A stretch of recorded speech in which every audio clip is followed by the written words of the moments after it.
Yeah, there it is. But for me, it is one of the most important things to begin Savitri, because Sri Aurobindo tells us who each of these characters truly are.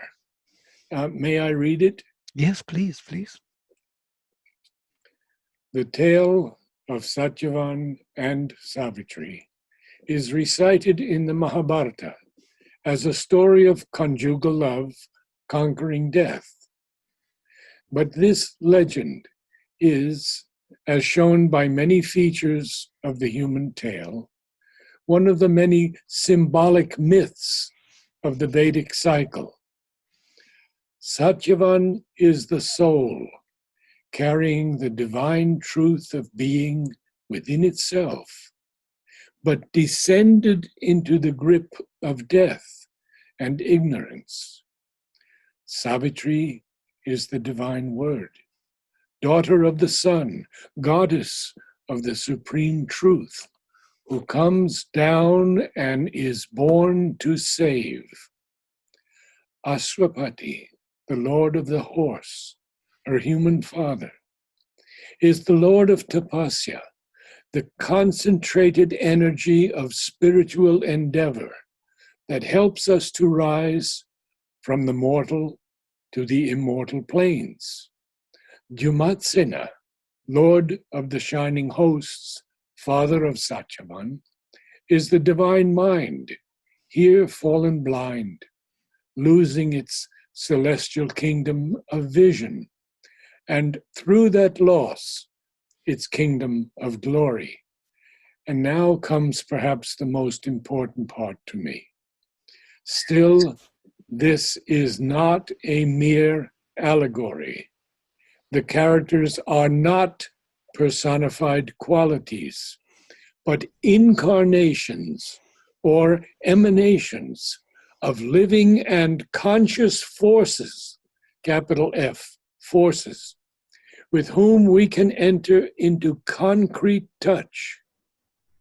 And they take human bodies in order to help man and show him the way from his mortal state to a divine consciousness and immortal life. Sri Aurobindo. It is so important to realize that they are incarnations or emanations of living and conscious forces, and they take human bodies just to help us. Incredible beginning. So, to all of you who have read this or heard this many times, we have to awaken to the fact that they are living and or conscious emanations with which we can be in touch with constantly. And if I may say before we begin, that Sri Aurobindo has used so many Vedic and Upanishadic references that I am so grateful that we have Vladimir here to help us with these. He's our Sanskrit scholar, PhD, and I know that we will come across many, many of these Vedic references that he can shed light on for us. Who would like to begin? I think the best way would be that you start reading. You always kind of open the passage. Now, we did this in such a way that we read, like, for example, some, like half or less than half, 1/3 of the page, yes? Whenever it is a full stop, like, for example, 3 sentences where there is a meaningful portion. And that's what Nilisha and I do also.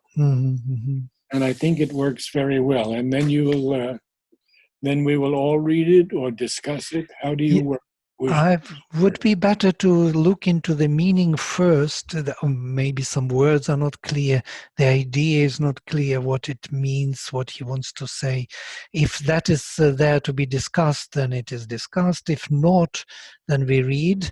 but there will be always something to clarify. And I would encourage everybody to really put questions forward. And even if we don't have the answers, we will look for them and we will try to figure out what it means. Okay. Mhm. Well, the first sentence, of course, has been spoken of thousands of times. It was the hour before the gods awake. Across the path of the divine event, the huge foreboding mind of night, alone in her unlit temple of eternity, lay stretched immobile upon silence marge.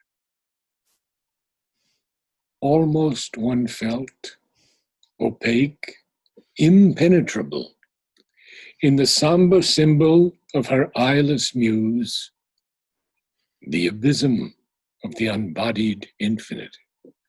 A fathomless zero occupied the world. Oh, there's so much to speak about here. Mm.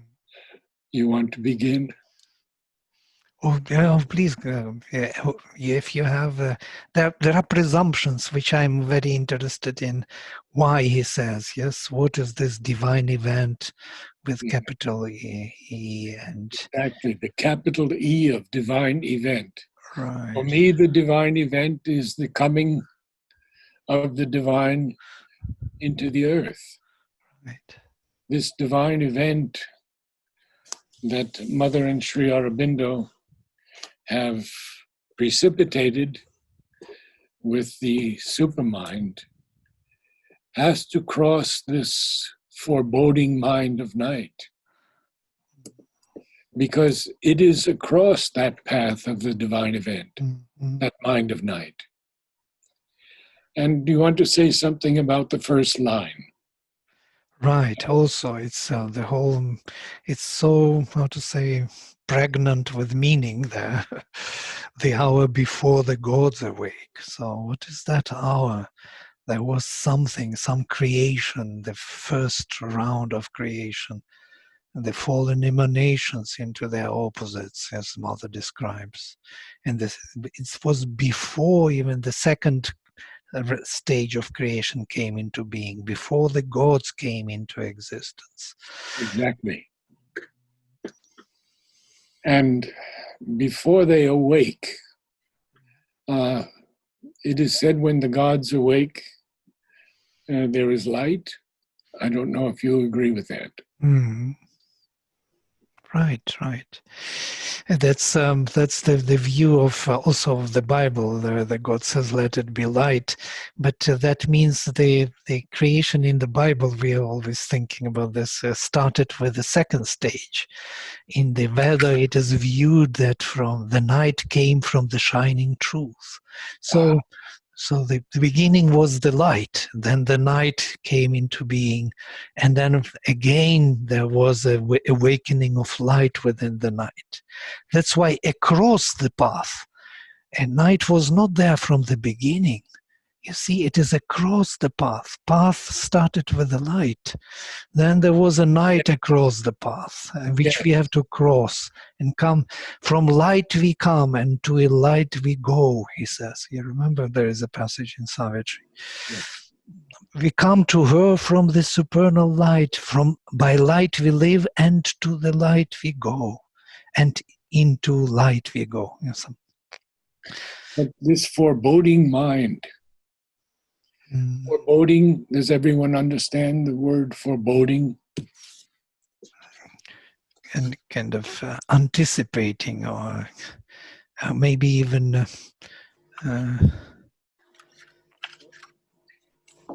well, I don't want to advertise anything. no, please, you have to I have the lexicon of the infinite mind. Right. The title of this came from a line in Savitri. And my wife, Mary Helen, and I worked for some years to develop this book. And all of you who are listening here, I will donate the book to you. So foreboding mind of night. It is generally a little negative in its sense. When something is foreboding, it may be coming, and we're a little bit concerned about it, this foreboding mind of night. And it's huge. It's a huge night. But it's alone in her unlit temple of eternity and lay stretched immobile upon the margin of silence. And then he begins with a new section that almost one felt, almost opaque, not clear, impenetrable, impossible to get through, in the somber symbol of her eyeless muse. Now, an eyeless is a very interesting word. Kemi used to tell me that eyeless was not without eyes, but unseeing. And she would always say it's an unseeing muse. The abysm, and we know what abysm is, of the unbodied infinite. And so at this point, a fathomless zero is occupying the world.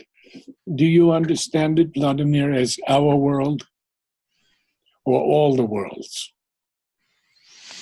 I think all the worlds, in my view, but it could be psychologically any world in which we are, yes, in a way. The fathomless is the beginning of creation, in a way, as Mother described it. And so the Big Bang has not occurred yet. Not yet, no. Right. Would someone else like to read the next lines? Nilisha? Okay. May I suggest something before? I would like us to maybe after examining the passage, what we do in our section, in our group from which we also read Savitri, we read the passage, every one of us, this passage, with the meaning which was kind of found by us or clarified with the words and everything, and it settles the whole thing within consciousness. It's really, we are not in a hurry to read. Yeah. No. If we take one page for an hour, it's really good pace. So each one will read that passage. Yeah, whoever wants, who is to read the same passage you read, and to read it few times, like 3, 4, 5 times, the same passage, everyone. You will hear different articulation, different meanings in everybody's eyes, and it adds to the meaning. Now we should read the title also. Right. Okay, so shall we read then? Vladimir, can we just maybe discuss a little bit more about this before reading? Yeah. So the huge foreboding mind of night. So I'm not sure what that is implying. If it's literally mind as in awareness or consciousness. Right. Or what is being referred to there, foreboding mind of night? Right. Interestingly, that he doesn't say that the foreboding is a body of night or something. He says this word mind. Huh? Yes. Because it belongs exactly to the consciousness, action of consciousness. The consciousness in light turned into the night. Yeah. So the light turned into the darkness. Darkness is nothing but light which has no contact with the Supreme. It lost its contact. Yeah. It became unconscious in a way. And that zero, that empty vacant space is waiting, it is anticipating, it is shrinking, it is knowing that something is coming. Yeah? But still it is there, stretched immobile upon silence march. and they cannot do much. It's across the path. This is the most beautiful, across the path. So there is the path from light to light, and across this night, some kind of forgetfulness of consciousness, of the supreme consciousness, which has to be crossed in a way. I would So, like to read a little passage from Sri Aurobindo about this light, because it's something that has been so powerful to me. I memorized it actually, but our sense, by its incapacity, has invented darkness. In truth, there is nothing but light. Only it is a power of light, either above or below our poor human vision's limited range. For do not imagine that light is created by the suns. The suns are only physical concentrations of light, but the splendor they concentrate for us is self-born and everywhere. God is everywhere, and wherever God is, there is light. yeah, it's beautiful.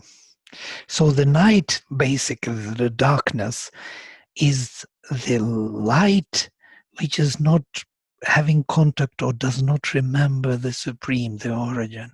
So this is also light. If we kind of look into that darkness, we will see that it is just another spectrum beyond. That's what you are saying. Actually, everywhere there is light.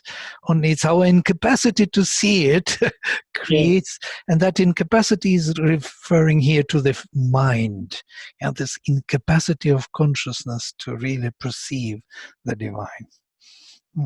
And he capitalizes night very purposely. We have to be very careful about understanding capitalizations.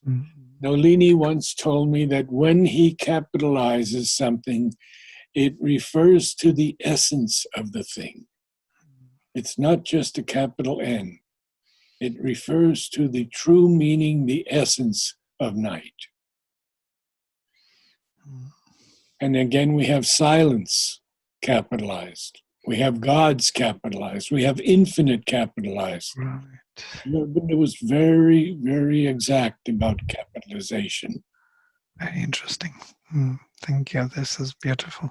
By the way, about Vedic Night, maybe a few words. It would be interesting to see Ratri. And you can see, for example, where there is the Rishi Hiranyastupam Girasa invokes the sun, Savitar. He invokes first Agni, then Mitra and Varuna here for the well-being, for the growth. And then he invokes night. Avayami Ratrim Jagato Niveshanim. I invoke night. Who introduces Niveshani, introducer of the worlds. So she introduces here all the souls who are coming. She is the location in which everything will appear. It's our ground on which we will all manifest the divine. So she is introducing souls here. And it's incredible. He invokes night in the Veda, and the night has its own statue. It is this deity. The Aditi is the mother, infinite mother, and deity, the mother of the separating consciousness, where we have this forgetfulness of our connection to the origin, which creates for us the foundation for. And Sri Aurobindo speaks about night in that the Vedic night has two layers. One is starry night, about which he will speak in Savitri. By the way, he also makes the distinction there, the descent into the night and the mother of evil and the sons of darkness. This would be the cantos where we will enter into the greater night.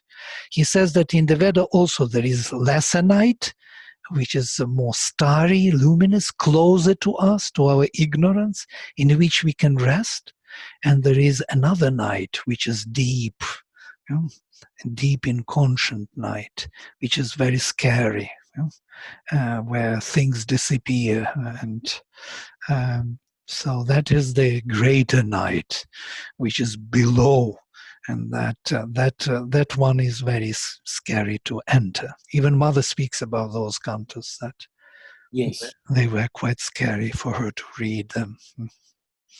There are No, many, Vladimir, that was also reminds me when you're talking about the Rig Veda. So the night and dawn, right, Usha and Ratri, they're actually twins. They are said to be twins. And so that tells me, similar to, I think, Narad, which we were saying, is that even within night, there is light. There is the dawn that's somewhere very deep within it. So I don't know if you could say a few words, Vladimir, about these twins in the Rig Veda, but it seems to be applicable to this concept of within in conscience is consciousness. it doesn't disappear, it just diminishes in its force. It's still light. Right. Two twin sisters who are with the same mind, and they have different form, having the same mind, the same objectives. They are two mothers of Agni. They are both feeding our growth of our aspiration. Both are working for their. It's amazing that night and light, dawn and night, are feeding this growth of inner consciousness in us. Because darkness is also needed for this. It is the rest, it is the assimilation of the light. She will be assimilating everything what we got in our, illumined state of consciousness. Everything will sink down into our unregenerated being and will illuminate, will make starry night. And this process is constantly going on. We are coming up into and then we are going down. And this is the process of our growth of consciousness. It cannot go only up, up, up, yes? It will always dive deep. And this is why that powerful line in Savitri, none can enter heaven who has not passed through hell. Right. Powerful. So here we see this mind of night is actually, we can make it the second line also. The huge foreboding mind of night is across the path of the divine event. And then we get more of a sense of what is happening. The mind of night is living in this unlit temple of eternity. Again, the temple of eternity, very powerful line, very powerful phrase. And it's stretched, immobile, not moving upon the marge of silence.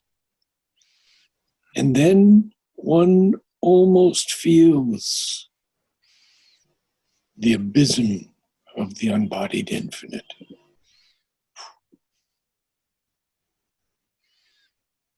We have to learn to connect these lines, because Sri Aurobindo, in his letters on Savitri, is very, very clear that each line has to connect with another line and eventually with a phrase, even if it's a long phrase of 15 commas and semicolons, they all have to connect for us to understand it.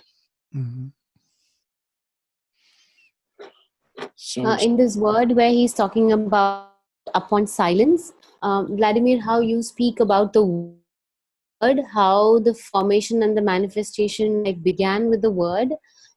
That's what came to me when we read this immobile upon silence march. So which is even before the word. That is another thing which states that it is even substantiating the first sentence. It was the hour before the gods awake. So it was even much before the word. Right. Yes, the word as the expression of that consciousness which will manifest everything here as the light of that, or the will, or the Agni. Agni is the word, yes? He has to be lit, and he will come next. You will see the next in the passage, there will be this kind of stirring of light within the darkness. There will be the birth of that aspiration towards the truth. It's really what I wanted to say also about what you mentioned now about the word and coming down with the gods awake. If we look into Nasadiya Suktam from the Rig Veda, which is very famous, yes, everybody knows this Suktam of the creation. Sri Aurobindo also translated it, and many people always refer to it. That at the beginning there was nothing at the beginning. Yeah? There was neither what was or Nasadiyam Suktam is there was not being, not being. There was nothing. Yeah? Even non-being was not there. So, and the same process, if you read this, the symbol dawn and Nasadiya Suktam, you will find that something in that inscrutable darkness stirred. There would be the same story, this unthought idea. There's something which is going far beyond in the Nasadiya Suktam. But what is interesting is the end of it, where it is a question, who knows where this world is coming from? The question, the last. The gods were not there, the answer. Look at this.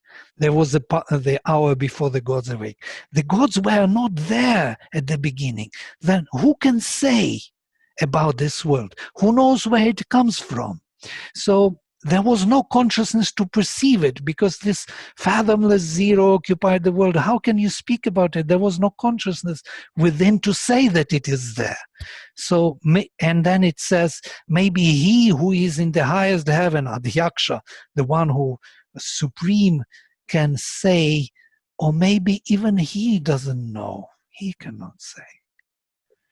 And this is the end of the hymn. Maybe even he doesn't know. And that was striking me, because how come that he doesn't know about it? He must know about it.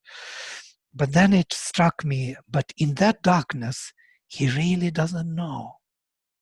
In that darkness, inscrutable darkness, he really does not know himself anymore. As if, he lost that contact. The consciousness lost contact with himself. And that's why he cannot even say, also, on that ground. So it's a very profound topic to psychologically think about it, what it means, the night. But Sri Aurobindo gives this sign immediately across the path. This is the thing. It's not from the beginning. Night is not our beginning, as he says, and not our end. We come to her from the supernal light. By light we live, and to the light we go.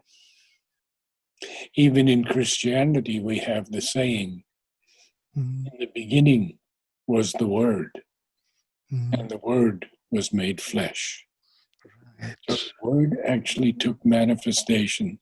And I think that we hear from Mother very often that the divine wanted to know himself and experience himself in a million ways, and millions of ways. And therefore he created this universe. Yeah, this night will be separating this oneness into many different detailed manifestations. So we perceive him, we objectively can see all his infinite details, infinite qualities, infinite properties, in time and space. Even contradictions. Even contradictions, yeah, which are looking like contradictions because this night is allowing it. Yeah, it gives a gap between him and him, so to say, and he can view himself and you in different way. This is what that's why we are crossing that field. And the crossing of the field of night, again, if we are coming to the Vedas and the Upanishads, we have this in the Isha Upanishad. Yes.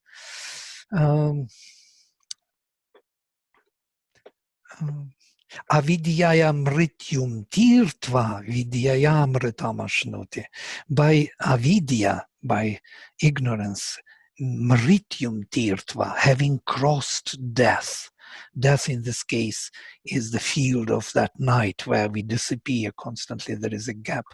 Having crossed the field of death by ignorance with a partial consciousness, by full consciousness, vidyaya, by full knowledge, amritamashnoti, he enjoys immortality. So this is our passage. We carry within ourselves that light. By light we live. We enjoy immortality in this mortal state, crossing the field of night. Again, this across the path. There is a field to be crossed. There's something to be gained through this journey. And this is the beautiful image. To me, what it makes me think is putting the two together, and what Narad said, like you said, how the word or he who is the supreme most did not also know, and now you are talking about how it also had to cross that path of ignorance, and how Narad said one has to cross through that night to understand that light. So for him also to reach that heaven, to reach that stage, he had to go through the ignorance or go through that hell for him to know later. Yeah, to manifest that aspect of light in a particular unique way, night is needed. It allows you to be uniquely manifested. Not in the way how he was there, and he is there always, but in a unique manifestation.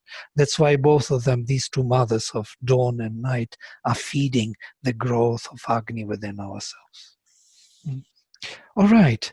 I think it would... Can I just comment something before we go on? So this very first sentence, it was the hour before the gods awake.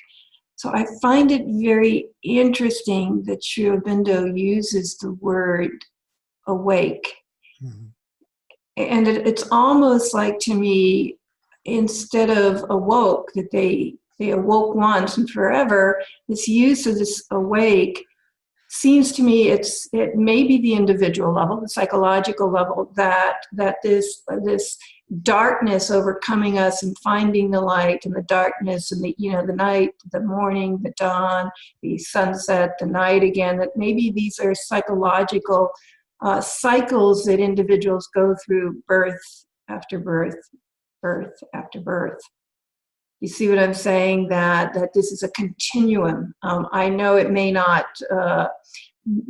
as we read on, this may not be exactly what the storyline here says, but it just gives me the sense of a cyclical nature that we all go through birth and death. Does that make sense, what I'm trying to say? I intuitively also feel there's something there. What do you think, Narad? Why awake? It was the hour before the gods awake, not awoke, actually. It's quite a... Yeah, for me, awake is the most important aspect. And you see, he uses the word hour. Hour does not mean hour. Right. It could be an eternal hour. Right. So in that eternal hour, the gods are not yet awake. The manifestation has not begun. It's still to come, and we will see that as we go along. Maybe someone could begin to read it again, the passage. Sure. Okay, I will start then. Yeah? And then whoever wants to read, please, next join. It was the hour before the gods awake. Across the path of the divine event, the huge foreboding mind of night, alone in her unlit temple of eternity, lay stretched immobile upon silence marge.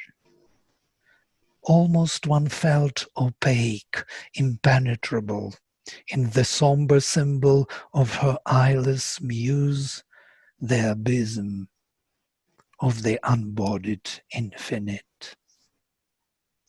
A fathomless zero occupied the world. Elisha, would you like to read, or someone? Or I can read.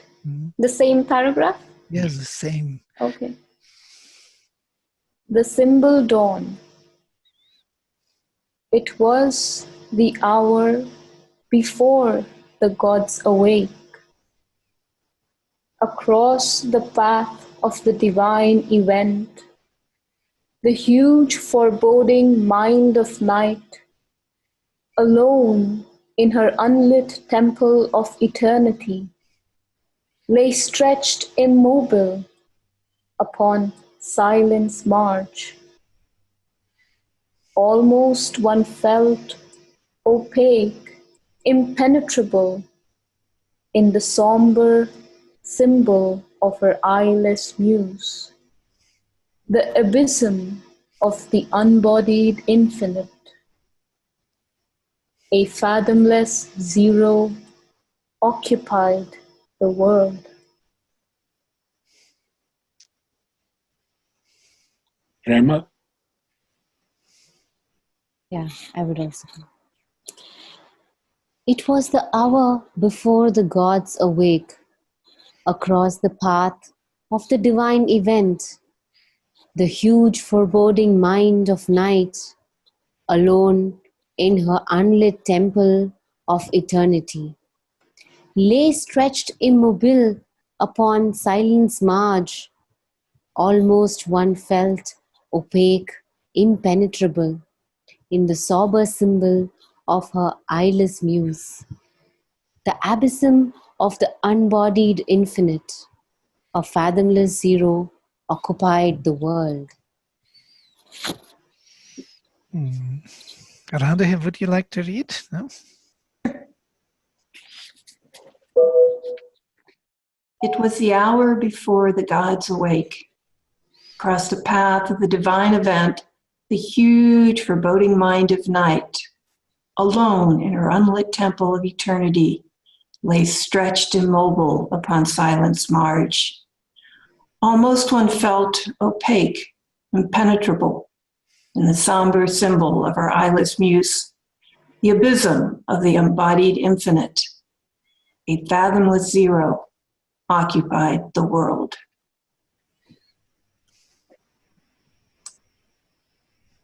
You all say immobile. I say immobile. I heard it immobile, and I come to used to it. It both ways can be pronounced. Yes, immobile and immobile. Narad, do you know? You say I say immobile, but we can. What Nilisha and I do very, very often. The beats.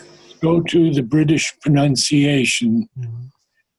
Through Chrome, because we have to remember that Sri Aurobindo was in Britain for those first 45 years, and he would have heard British pronunciation. And of course, then we have to consider iambic pentameter and all of the S's, short, long, short, long, short, long 5 times. Here it is not critical. Lay stretched, immobile upon silent marge. And then we can beat it differently. We can beat it so many different ways. So we should look it up every time when we're not sure. We should go first, I think, to the British definition. The Cambridge Dictionary, it gives the pronunciation as immobile, actually, the UK one. So nowadays, yes. Okay. And that's a very interesting point, because very often we will see in these dictionaries that they will say the word Sri Aurobindo has chosen is archaic. Mm-hmm. So tryst is considered an archaic word, and yet Sri Aurobindo uses it often. So we have to take things a little bit with a grain of salt. And, you know, Mother once said to Satprem that there had to be a new kind of English. And she said, maybe even the American, and then she makes a comment, a little negative, but I understand that English is constantly evolving. And Sri Aurobindo chose English because of its evolutionary possibilities. And they say he did not write in English, he wrote English. It's a very interesting quote. So immobile, I can accept also. Yeah, so immobile, the dictionary says immobile UK and immobile as US. Interesting. So we're right in between the two. But it's good. It's good that we look these things up and that we understand the words. I can't overemphasize how important each word is in Savitri. Even and has to be pronounced properly. And we should pay attention to the words also. They are part of the mantra. Mm-hmm. They are the mantra. He could have used awoke. Mm-hmm. He used awake for a specific reason. He used every word that we can. Don't forget, he made 16 drafts of this first canto. 16 drafts. And he wrote to Amal that as his yoga progressed and he was able to get to a higher and higher point in his yoga, he would recast these sections again and again until he felt they were proper. It's amazing. And he said he didn't write it to write poetry. He wrote it to see how through yogic force it could be put into poetry. It's the greatest thing that has ever been written, people. We have to treat it as so sacred. So sacred. It was interesting for me also to discover that he uses this iambic pentameter, which was used by Shakespeare mainly in his writings. And absolutely. And many of the great poems, the great epics, we should say epics here, not poems. Many of the great epics are in iambic pentameter. Even in other languages, it is close to it. The thing is that it is the most powerful of all the meters.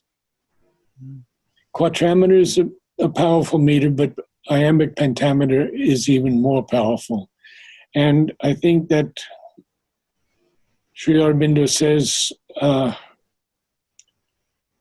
he says so much when he speaks of overhead poetry.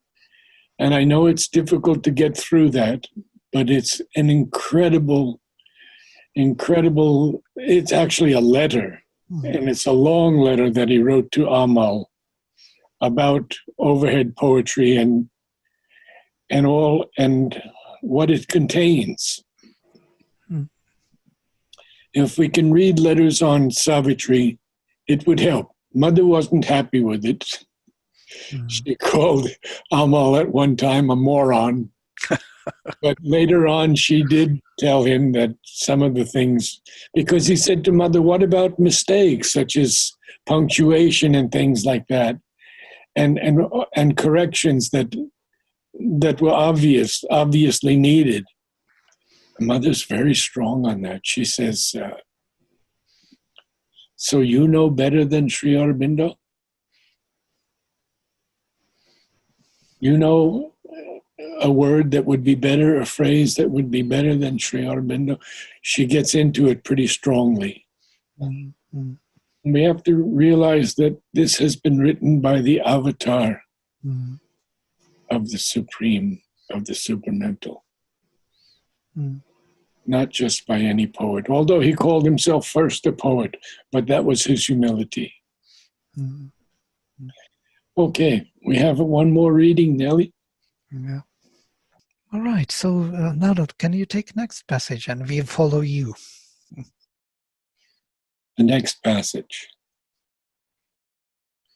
A power of fallen, boundless self, awake between the first and the last nothingness, recalling the tenebrous womb from which it came, turned from the insoluble mystery of birth and the tardy process of mortality and longed to reach its end in vacant naught.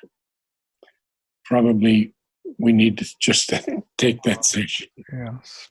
Yeah. What is this power of fallen boundless self? It's boundless. It has no bounds. It's infinite. And it's awake. Between the first and the last nothingness. It's awake between that. Recalling this tenebrous womb from which it came. And then it turns from the mystery of birth that's insoluble and the mortality of this tardy process of mortality. And then it longs to reach its end in vacant naught. Mm. So the consciousness in the night actually tried many times to get out of that swamp, as it were, of unconsciousness, of that, state, and every time it failed and fell back, and that's what created. Therefore, it longs to reach its end in vacant naught. It wants that. Maybe we could even say the silence and the peace of the eternal darkness. Right. There is some sweetness in this unconsciousness also. There is some kind of rest or something is there. It's when at the end of our day, when we are very tired, we want to sleep and we go to sleep. This is that sleep, to fall into that unconscious state, to disappear, to stop being or something. There's a mystery of this kind of state of unconsciousness in us. The word tenebrous, what does it mean, anyone? It means dark and gloomy. Mm-hmm. Anyone else have some comments or could read it? Somewhere Mother speaks about this, actually. Sri Aurobindo, Mother. Sri Aurobindo speaks about this, that there is a state this is the Mother, sorry. This is the Mother speaks about this, that there is a state in us which kind of tried many times. It's not the first time the creation comes into being. And every time this night tries to get out of that state into the light, it fails. And fails again and again. This kind of manvantaras, kalpas repeat themselves, pralayas, again the beginning, again falling back. And this is that became a kind of a habit, as it were, or the only way how darkness knows itself. It cannot know, it has in itself consciousness longing for light, but it can't reach it, and it always falls back, as it were. And therefore the insoluble mystery, birth. It can't be solved. It's a profound kind of psychological state. If we can go deeper into it, we could feel this. It is in our life all the time. Why we sleep half of our life? Because we really can't handle the light of consciousness. We can't be totally, constantly conscious. We need that kind of assimilation. We need rest. We are coming from that darkness. We are the children of that mother of darkness, not only of the mother of light, not only of Aditi, but also of Diti. And so half of us has this tendency to fall back into the inconscient. Yes, and this power of that we have in us, of fallen, boundless self, which is awake between the first and the last nothingness. It turns from this insoluble mystery of birth and this tardy process of mortality, dying, and it longs to reach its end in nothingness. Maybe this is also the foundation for mukti, mukti in itself, like an escape from all this tardy process of evolution and mortality and dying and reincarnation and struggle for life and embodiment. And then you need some state in which you are constantly there, or you don't want to struggle anymore. Something like And this is what Buddha chose. mm-hmm. He chose this state. Vacant not, yes, exactly. Nirvana. Nirvana, exactly. Nilisha, you could read? Mm-hmm. Okay.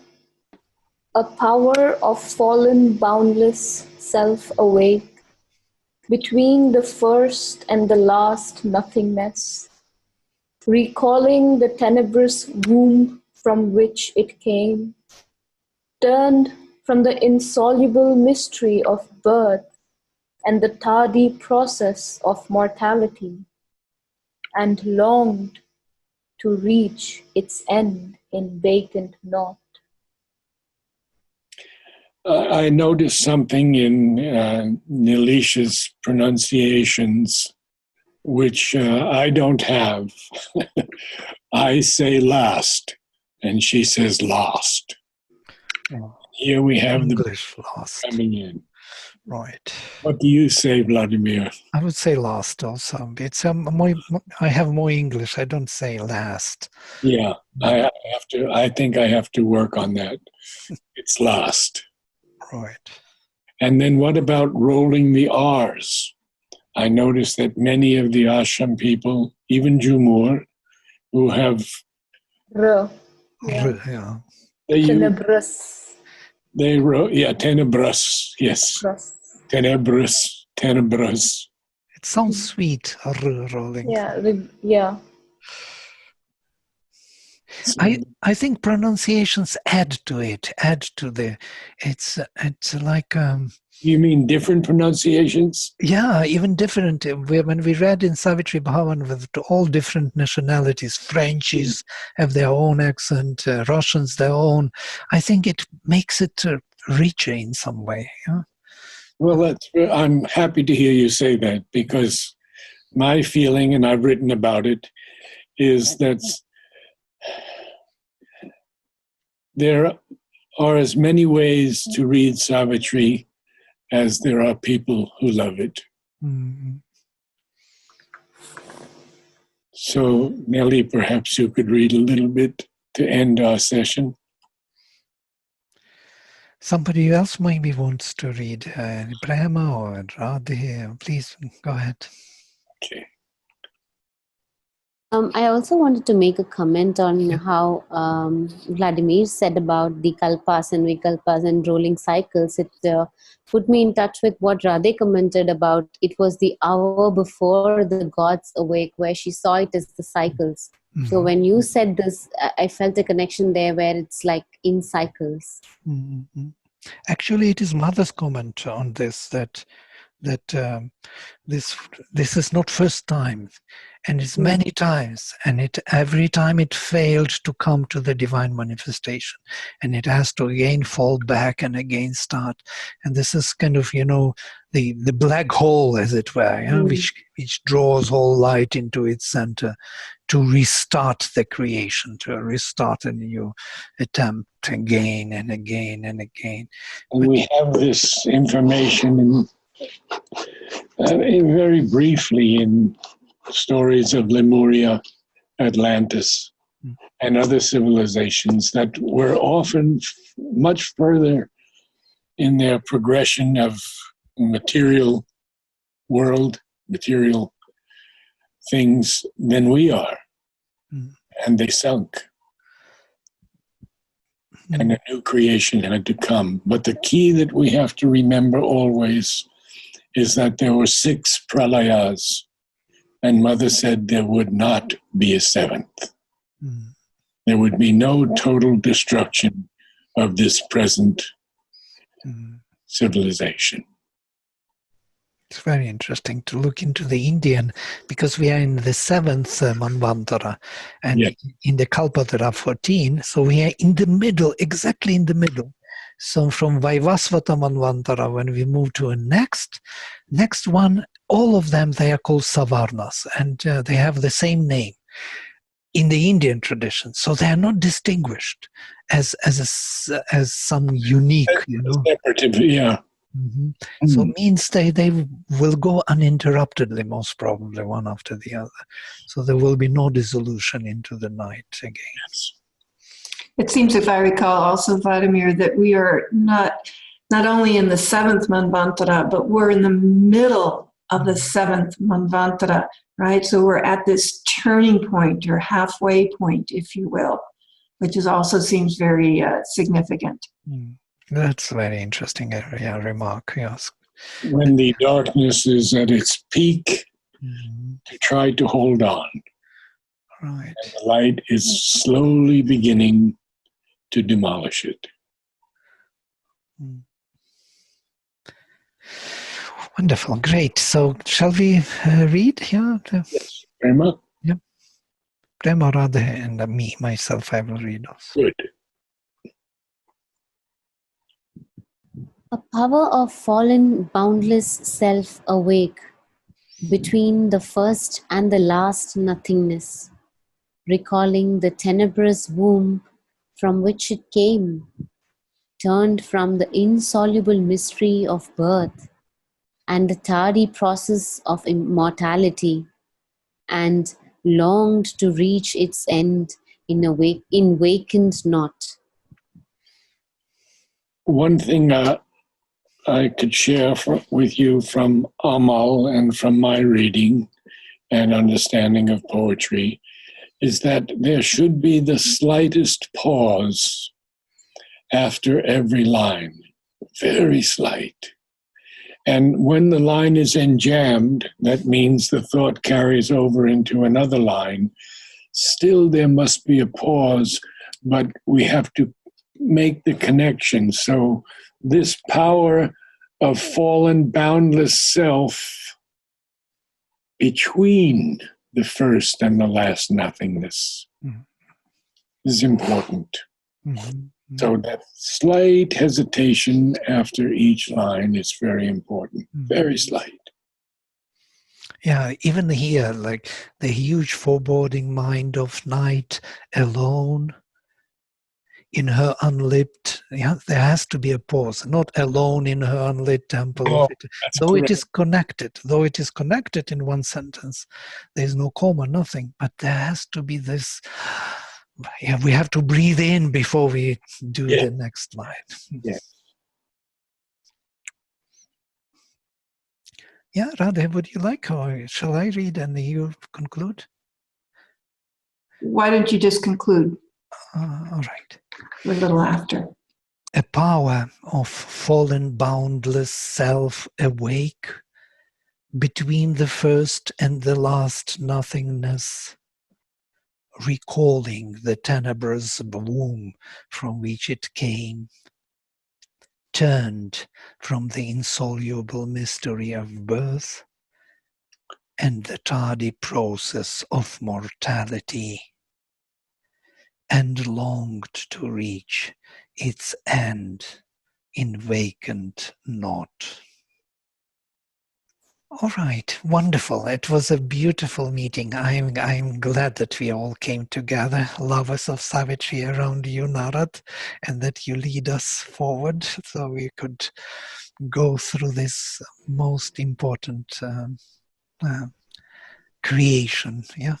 And I thank you, Vladimir, for the idea, for the concept that we could all be together in a different way, in a way totally spiritual and unified, connecting with each soul, because it is Savitri especially that can do this more than anything else. It can bring us together in a new way with a new consciousness and greater light. Namaste to all. Namaste.